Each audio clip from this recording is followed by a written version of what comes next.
At the family cookout, I attempted to be cheerful. "I can't wait for our trip," I mentioned. My father chuckled first. "It's just for relatives without you." The deck erupted. My sister scoffed. My mother grinned like it was all a gag. I didn't blow up. I nodded, got up, and left my sealed bottle of wine on the table.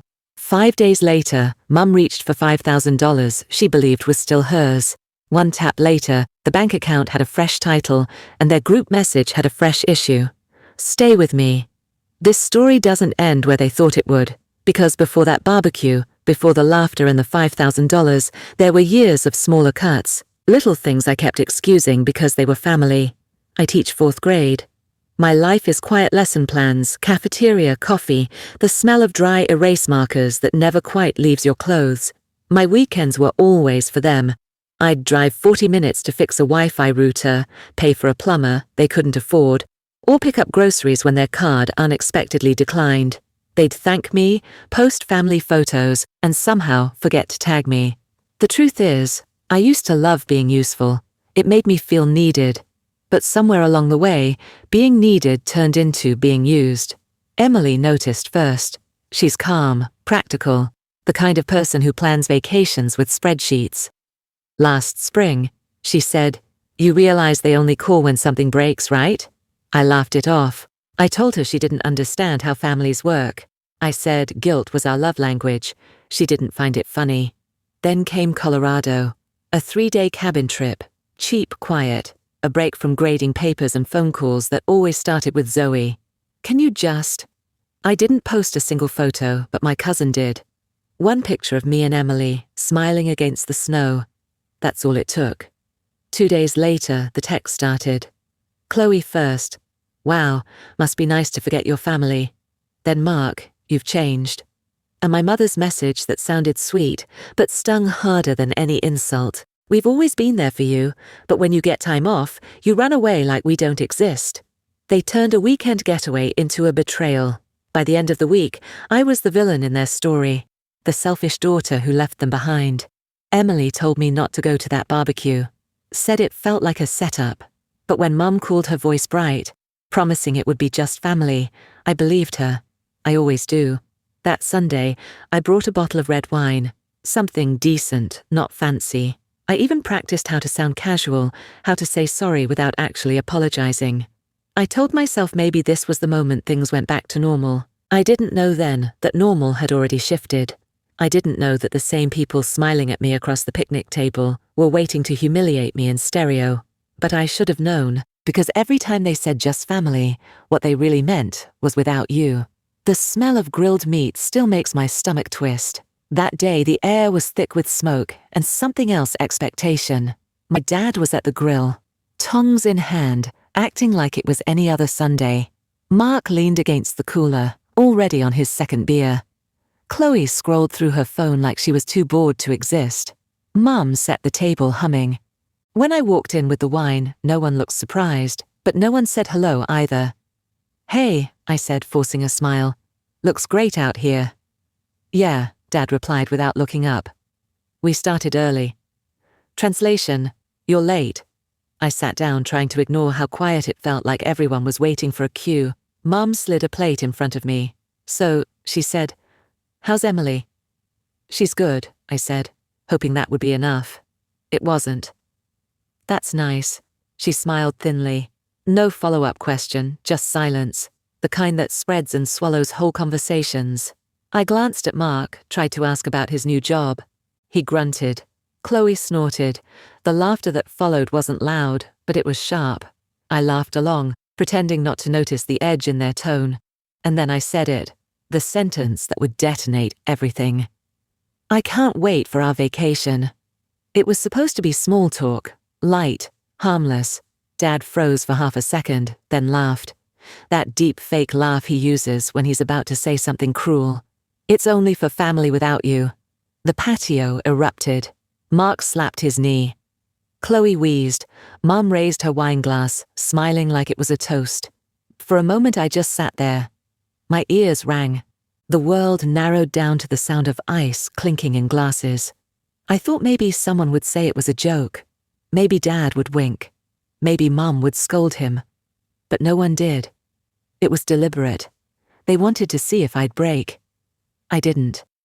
I looked around the table, my family, every one of them laughing like my exclusion was entertainment. I felt heat crawl up my neck. Then something cold realization. This wasn't the first time they'd humiliated me, but it was the first time I saw it for what it was, a performance. They needed me to stay small, apologetic, useful, and the easiest way to keep me there was to remind me that no matter what I gave, I'd never really belong.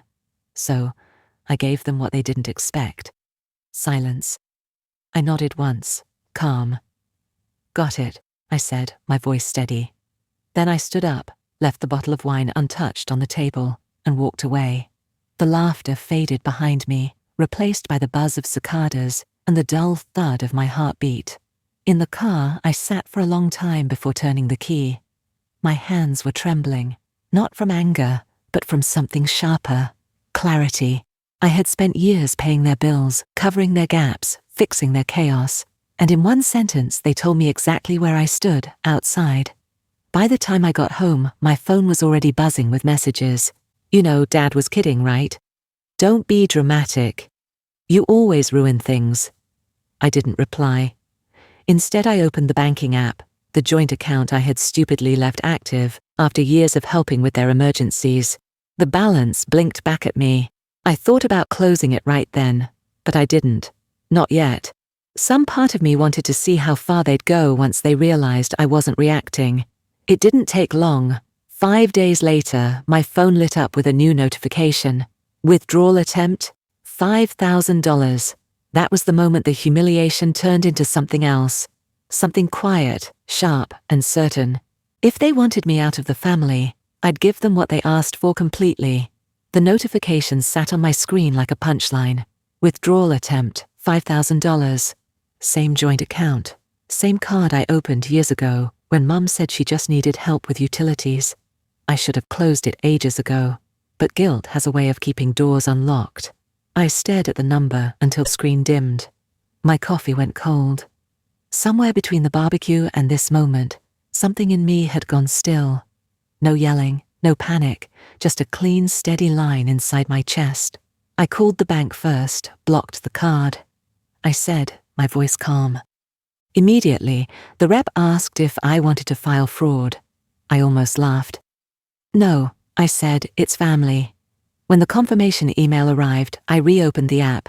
The account name blinked at the top, family fund. I pressed edit, deleted every letter. Then I typed 3 words, pay without me.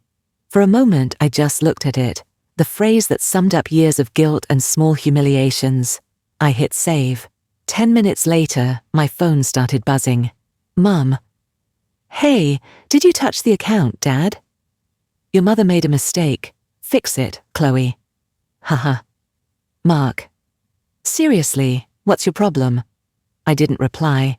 Instead, I took a screenshot of the account name, the failed transaction, and sent it to the group chat. No caption, no explanation. Then I put my phone face down and went for a walk. The air was heavy with that sticky late summer heat, but my mind felt clear. For the first time in a long time, I wasn't rehearsing apologies in my head. I wasn't planning how to make things right. I was just done. When I got back, the group chat had exploded 40 messages deep. Mum wrote, "This is ridiculous. We needed that money for the holidays." Dad. "After everything we've done for you, Chloe, you're actually insane." Mark, "Grow up, Zoe." I read every word, then archived the chat. Not deleted, just folded away like a document I might someday show a lawyer. Emily found me sitting on the couch legs, tucked under a blanket, staring at the dark phone screen. She didn't ask what happened. She just said, "You finally did it, didn't you?" I nodded. Yeah. I stopped paying for people who never saw me as part of the bill. Outside, thunder rolled low and slow across the sky. Inside, my phone vibrated again. Another wave of messages I didn't care to read. They wanted chaos. I gave them silence. That's the thing about revenge. Not every explosion is loud. Sometimes it's just a quiet click, followed by the sound of everything you owe finally disappearing. By the next morning, the panic had bloomed. When I checked my phone before work, I had 16 missed calls and a string of messages that bounced between outrage and desperation. The family group chat had turned into a battlefield of accusations, each of them blaming someone else for losing control of the account. Mum claimed she didn't know the withdrawal was that large. Dad wrote, "This is petty, Zoe, you're embarrassing yourself." Chloe posted a crying, laughing emoji, followed by a screenshot of the rejection notice from the bank, like it was some kind of family meme. I muted the thread. By lunchtime, Mum showed up outside my classroom. The secretary buzzed me. "There's a Mrs. Brooks here," she said. "Says it's urgent." I stepped into the hallway, heart steady. Mum was standing there holding her purse like it was a prop in a play she'd rehearsed. "You blocked the card?" she asked, her voice soft, trembling in all the right ways. "Yes." She blinked fast, trying for tears that wouldn't come. "We just needed it for the holidays." I folded my arms. "You tried to take $5,000 without asking me." "It was for us, for the family." I smiled small.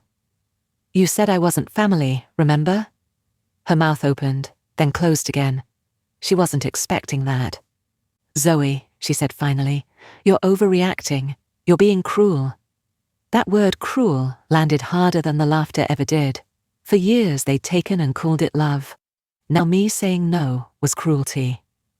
"I have to get back to class," I said. "You should go." Her voice cracked on my name, but I walked away before I could start to care again. That night, I came home to Emily, setting out takeout containers on the counter. "You okay?" she asked. I shrugged. "They're unraveling," she smiled faintly. "Good." But it didn't stop there. 2 days later, I came home to my apartment door slightly ajar. My first thought was that I'd forgotten to lock it. My second thought when I heard voices inside was worse.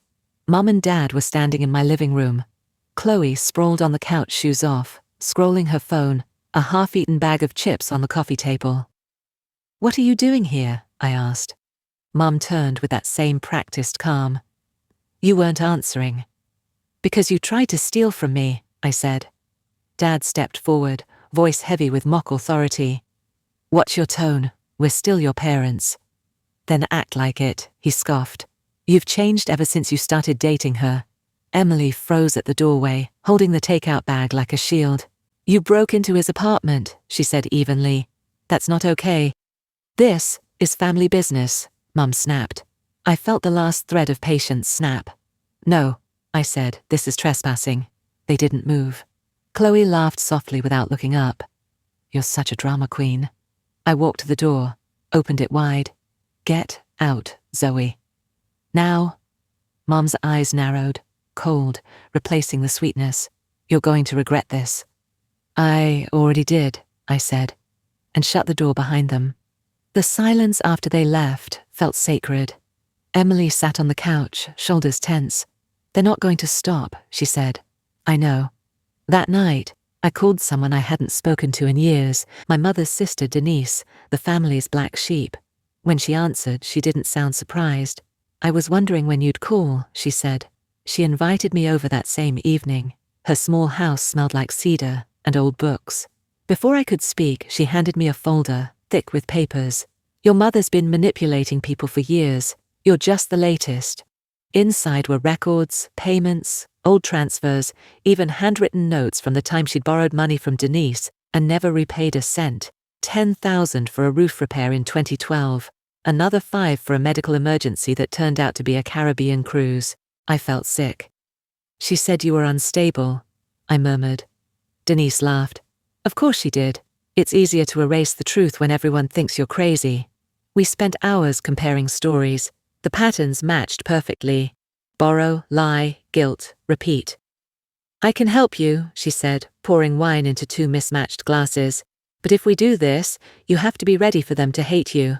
I smiled for the first time all week. "They already do." The next few days were a quiet storm. Denise's friend, someone who worked in financial compliance, helped me sever every tie I had with my parents. Accounts, emergency contacts, insurance. I closed the last joint account, then sent one message to the family chat, a screenshot of the zero balance under the name Pay without me. No caption, just silence.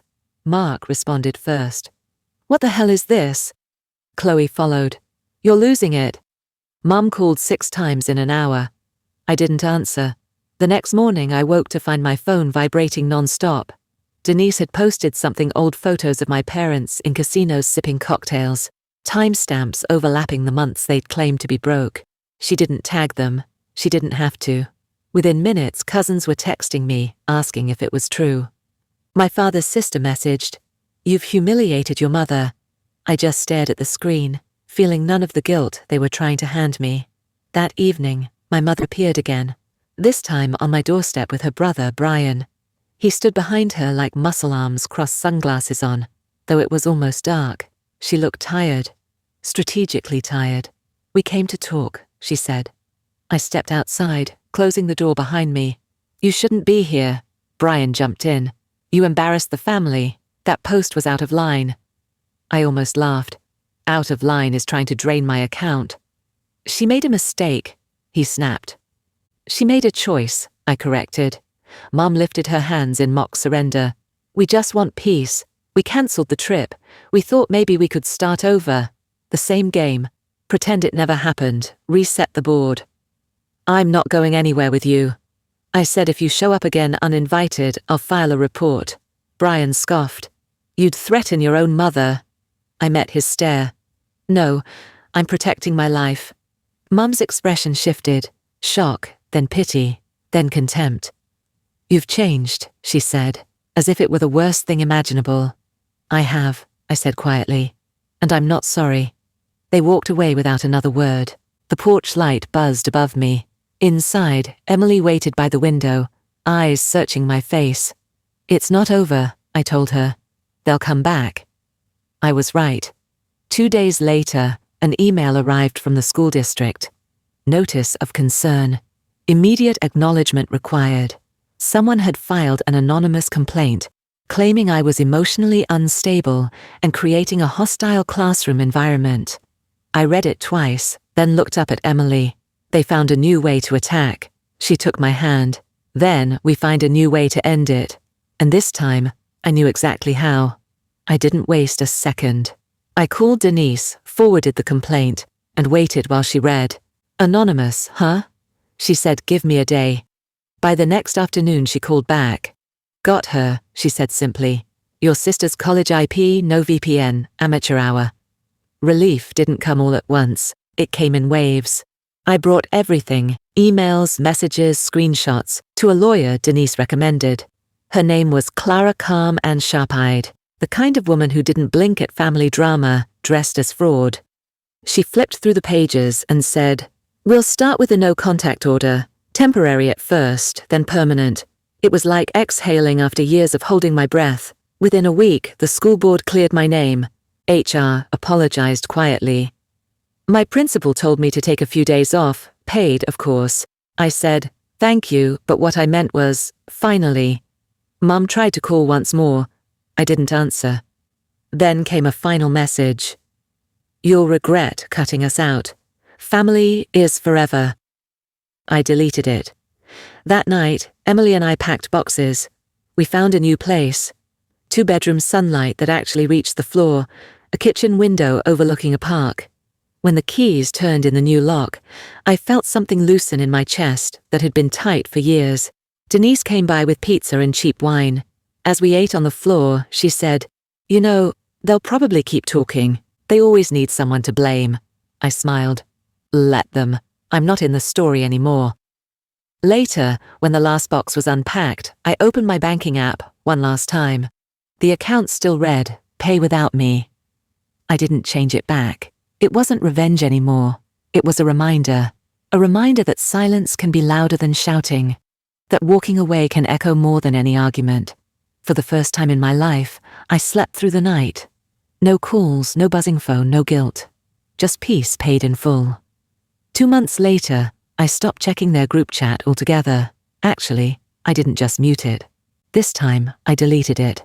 No final message, no goodbye. Just gone.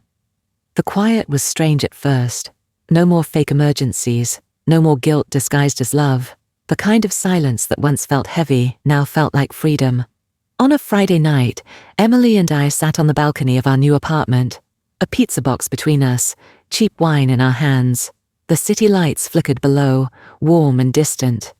You ever think they'll apologize? She asked. I shook my head. They'd have to believe they did something wrong, she smiled.